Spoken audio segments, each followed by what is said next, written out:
السلام علیکم ورحمۃ اللہ وبرکاتہ۔ بسم اللہ الرحمن الرحیم۔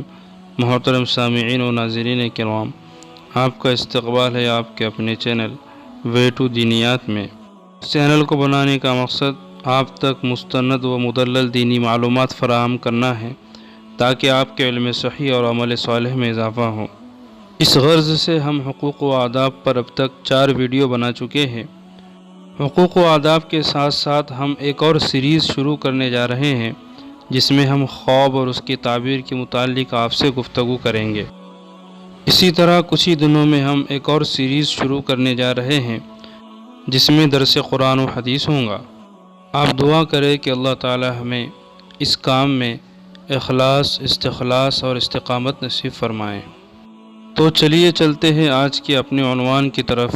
آج کا ہمارا اپنا عنوان ہے خواب اور اس کی تعبیر۔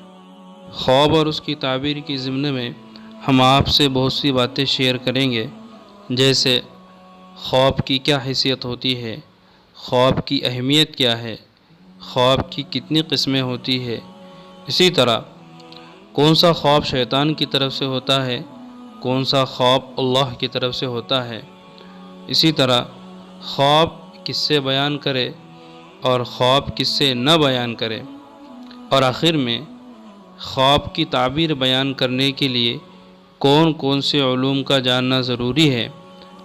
یہ عنوان بڑا اہمیت کا حامل ہے، اس لیے تمام حضرات سے گزارش ہے کہ بغور سماعت فرمائے اور مکمل ویڈیو دیکھے، درمیان میں اسکپ نہ کرے۔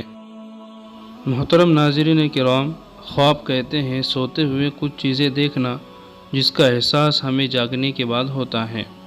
خواب میں ہمیں آئندہ ہونے والے حالات بتائے جاتے ہیں جسے ہم بشارت کہتے ہیں۔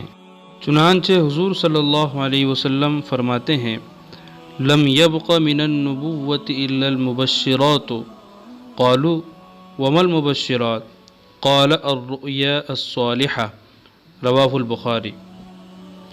یعنی بشارتوں کے سوا نبوت کی کوئی چیز باقی نہیں رہی۔ صحابہ کرام رضوان اللہ تعالی علیہم اجمعین نے دریافت کیا کہ بشارتوں سے کیا مراد ہے، تو آپ صلی اللہ علیہ وسلم نے فرمایا سچے خواب۔ اس حدیث سے ہمیں خواب کی اہمیت کا اندازہ لگتا ہے کہ وحی الہی میں سب سے پہلی چیز جس سے حضور صلی اللہ علیہ وسلم کو سابقہ پڑا وہ سچے خواب تھے۔ ان ایام میں حضور صلی اللہ علیہ وسلم جو بھی خواب دیکھتے اس کی تعبیر صبح صادق کی مانند بالکل آشکارا ہوتی تھی۔ سچے خواب کی فضیلت اس حدیث سے بھی ہوتی ہے جو بخاری اور مسلم میں ہے۔ حدیث ہے قال رسول اللہ صلی اللہ علیہ وسلم الرؤیا الصالحۃ جزء من 46 جزءا من النبوہ۔ حضرت صلی اللہ علیہ وسلم نے فرمایا کہ سچا خواب نبوت کا 46واں حصہ ہے۔ اس مختصر سی تمہید سے آپ خواب کی اہمیت سمجھ چکے ہوں گے۔ خواب اللہ تعالیٰ کی طرف سے بشارت ہوتی ہے، تاہم علماء نے لکھا ہے کہ اچھے خواب اللہ تعالیٰ کی طرف سے بشارت ہوتی ہے تاکہ بندہ اپنے مولا کریم کے ساتھ حسن ظن میں پکا ہو جائے اور یہ بشارت مزید اسے شکر ادا کرنے پر ابھارے۔ اور جھوٹے خواب شیطان کی طرف سے القاء ہوتے ہیں۔ اس القاء سے شیطان کی غرض ایک ایمان والے کے دل کو غم پہنچانا ہوتا ہے۔ چنانچہ بخاری اور مسلم کی روایت ہے الرؤیا الصالحۃ من اللہ والحلم من الشیطان فإذا رأى أحدكم ما يحب فلا يحدث به إلا من يحب وإذا رأى من يكره فليتعوذ بالله من شرها ومن شر الشيطان وليقل 3 ولا يحدث بها أحدا فإنها لن تضره رواہ البخاری والمسلم۔ یعنی اچھا خواب اللہ کی طرف سے ہے اور برا شیطان کی جانب سے ہوتا ہے۔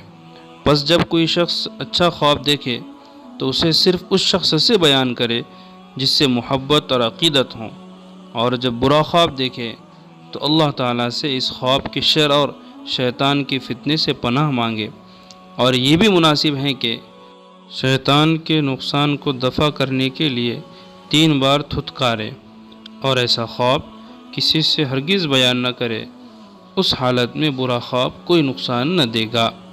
یہ تھی خواب اور اس کی اہمیت۔ اب ہم آپ کو خواب کی قسمیں بیان کرتے ہیں۔ خواب کے سب سے بڑے معبر، جنہیں ہم امام محمد ابن سیرین کہتے ہیں، انہوں نے فرمایا ہے کہ خواب 3 طرح کے ہوتے ہیں۔ ایک تو حدیث نفس یعنی دلی خیالات، دوسرے تخویف شیطان یعنی شیطان کی طرف سے انسان کو ڈرانا، اور تیسرے مبشرات خداوندی یعنی اللہ تعالیٰ کی طرف سے بشارتیں۔ ان تینوں خواب میں اعتبار صرف اسی خواب کا ہوگا جو حق تعالیٰ کی طرف سے بشارت ہو، یعنی انہی خوابوں کی تعبیر بیان کی جا سکتی ہے، اور جو خواب حدیث نفس یا شیطان کی طرف سے ہو ان خوابوں کی کوئی تعبیر نہیں ہوتی۔ حدیث نفس اور شیطان کی طرف سے ہونے کا مطلب یہ ہے کہ کوئی شخص ایک کام یا کوئی کاروبار دن بھر کرتا ہے اور خواب میں بھی عموماً وہی چیزیں دیکھتا ہے جس میں وہ دن بھر منہمک رہتا ہے، تو ایسے خواب کو حدیث نفس کہتے ہیں، اور ایسے خواب کی کوئی تعبیر نہیں ہوتی۔ یہ تھی خواب کی قسمیں۔ اب ہم چلتے ہیں اس بات کی طرف کہ خواب کس سے بیان کرنا چاہیے۔ اچھی تعبیر کے لیے اپنا خواب کسی دوست کو یا نیک بندے کو یا کسی عالم باعمل کو یا کسی صاحب دل ذی رائے کو بیان کرنا چاہیے، کیونکہ یہ لوگ خواب کو جہاں تک ہو سکتا ہے اس کی اچھی تعبیر دیں گے۔ حضور صلی اللہ علیہ وسلم نے فرمایا، ترمذی کی روایت ہے، لا تحدث رؤیاک الا حبیبا او لبیبا، کہ اپنا خواب دوست یا عالم کے سوا کسی سے نہ کہو۔ اب ہم آتے ہیں اس بات کی طرف کہ علم تعبیر کے لیے کون کون سے علوم ضروری ہیں، یعنی ایک معبر کے لیے کس کس علم اور فن میں ماہر ہونا ضروری ہے جس سے وہ لوگوں کے خوابوں کی تعبیر اچھے سے بیان کرے۔ نمبر 1، علم تفسیر، یعنی قرآن کی تفسیر کے علم کا ماہر ہو۔